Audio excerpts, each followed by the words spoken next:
And for a way to pass the time if you're snowed in this next couple of days, Will Meyer has our top 10 movies of 2015, and we're going to get right to it because we don't have a lot of time. Okay, sounds good. What's our first one, The Big Short? The Big Short is number 10. Yeah, this Okay. is a movie that actually I have a fair number of problems with. It is considerably flawed, but this movie deserves so much credit for what it gets right. This is a film that the fact that it can explain complex financial concepts to a simpleton like me should be enough to recommend it, but the fact that it does so in such an entertaining, amusing way just elevates it to another level. This is a movie that makes you want to go out and learn more. It makes you feel smarter for having watched it. It works as a wickedly funny satire and also a reminder that those who fail to learn from history are doomed to repeat it. Number 9, Get. Yes, Get's the trial of Vivian Amsalem. This is a movie you're least likely to have heard of out of any on the list. It's an Israeli-French courtroom drama about a woman who just desperately wants to get a divorce from her husband, but because she lives in a country where the rabbi and her husband have to grant that, it proves exceedingly difficult for her. This movie just rips your heart out as you want to just leap onto the screen and help her against these stubborn people. It's a cry for gender equality. It's also incredibly suspenseful. Nearly every scene takes place in a courtroom, but this is maybe the least boring movie I saw in 2015, so definitely seek this one out. All right, number 8, Diary of a Teenage Girl. Yeah, this coming-of-age movie about a 15-year-old girl who becomes romantically involved with her alcoholic mother's boyfriend. Maybe too heavy and uncomfortable for some, but this is anything but a downer. It's a movie that's honest and uncompromising. It depicts this young girl who's engaging in some very adult activities, but it never wants to tear her down. Instead, it wants to watch her grow. This is a movie that is quirky, soulful, scary, laugh-out-loud funny. It's maybe the most original coming-of-age movie I've ever seen. Wow. Number 7, Love and Mercy. Yeah, Love and Mercy. This is a musical biopic about Brian Wilson of the Beach Boys. It features John Cusack as the older Brian. Paul Dano plays the younger Brian. This is a movie that's unconventional and experimental in how it captures the madness going on inside Brian Wilson's head as he creates his masterpiece Pet Sounds, but also works as a straightforward romantic drama, one that's very heartwarming. It features career best performances from Paul Dano and Elizabeth Banks. This is the best musical biopic I've seen in a long, long time. And number 6 is Carol, and this surprises me that it's so low on the list because I remember you raving about this. I know. My initial reaction was really strong, and I still do love it a lot, but there were just so many good films this past year.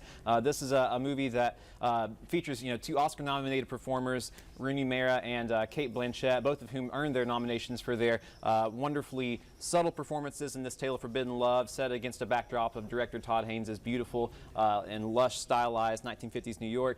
This is one of the most powerful love stories, I've seen in quite some time. It features, few words, but it never feels like it needs them. Why this movie did not get a Best Picture nomination will puzzle me for years to come. And number 5, maybe the most shocking, is an animated one, but it was a good one. It's a great one. Yeah, Inside Out. This is a movie that I think ranks up there with some of Pixar's very best work. Each scene in this high-concept film showcases tremendous wit and originality. This is a movie that'll thrill and amuse both you and your child before, moving you both to tears with its defense of sadness, saying we need it as much as we need happiness. This is a film that, raises the bar high for all other animation studios. Moving on to number 4, Phoenix. Yeah, Phoenix. I didn't get to review this one on the show this year, but this is one I'm glad to get to talk about now. It's a German film about a woman who survives the concentration camps, though she's left scarred afterwards. She gets facial reconstruction surgery and begins to search for her husband, but she's afraid he may have betrayed her to the Nazis. This is a film that is a search for identity in post-war Germany. It's a heartbreaking melodrama and also a thriller of Hitchcockian proportions. This movie will keep you guessing until the final scene where it delivers a knockout punch. Wow. Number 3, Spotlight, another one you absolutely love this year. Spotlight. I wish they could give Oscars to every performer in this wonderful ensemble. And Tom McCarthy's pitch-perfect procedural about the Boston Globe journalists who uncovered the truth about abuse at the highest level of a religious institution in Boston. This is a film that has an important story to tell, and it tells it exceedingly well. It makes really the dry part of journalism seem really exciting, and it really rekindles in people an appreciation and love for what journalists do and the important work that they do. This is a movie that's up for Best Picture. It's probably going to win, and it may just deserve it. So. All right, number 2, 45 Years. Yeah, this movie stuck with me, I think, more than any other I saw in 2015. This is a powerful romantic movie. It's about the crumbling of a marriage. It features 2 astonishing performances from Tom Courtenay and Charlotte Rampling. This movie is it's subtle, it's devastating, it's ripe with suspense. It features, I think, the best performance of 2015 from Charlotte Rampling.